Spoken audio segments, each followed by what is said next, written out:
An exhibition and a series of lectures on the history of Kuwaiti-Indian relations kicked off as part of the 21st Qurian Cultural Festival organized by the National Council for Culture, Arts and Letters, held at Kuwait's National Library. The event focused on bilateral ties since the mid of 18th century up until Kuwait's independence in 1961. While the exhibition displayed many art crafts that represented the existing ties between Kuwait and India back then, the lectures meanwhile pointed out to the deep historical connection between India and Kuwait, which was evident in many archaeological findings, and also touched on the political, trade, cultural ties that have been enjoyed by the two countries for more than 3 decades. Here's more on the event in this report by Salim Al-Kandari. Kuwaiti-Indian history of relations since the middle of the 18th century up until Kuwait's independence were presented in an exhibition and lectures held at Kuwait's National Library. I'm here in Kuwait for the festival organized by the National Library and the National Council for Arts and Culture, and they have invited me to speak on 200 years of relations, historical relations between India and Kuwait, starting from mid 18th century.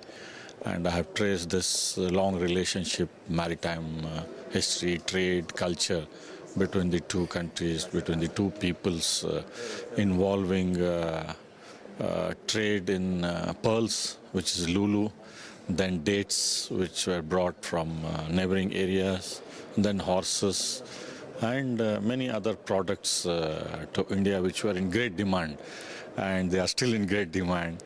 But in return, the Kuwaiti traders would bring most of the other things which they needed here, and also for exports, not only to Iran, to Iraq, to neighboring countries in the Arabian Peninsula, but also to Central Asia.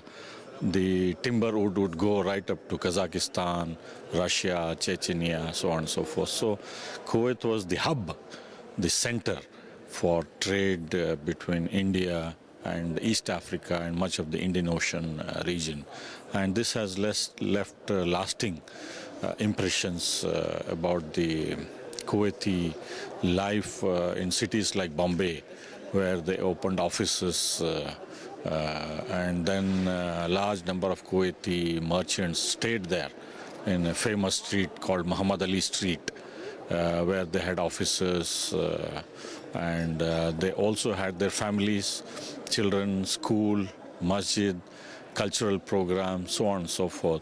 And much of the west coast also, from Gujarat to Kerala.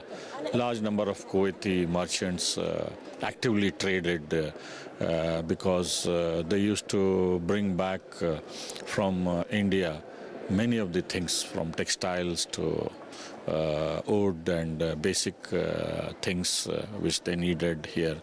As for the nature of the items that were traded between Kuwait and India, Kuwait exported dates, pearls and Arabian horses to the Indians, while India provided spices, fabrics and vessel-making materials to Kuwaitis.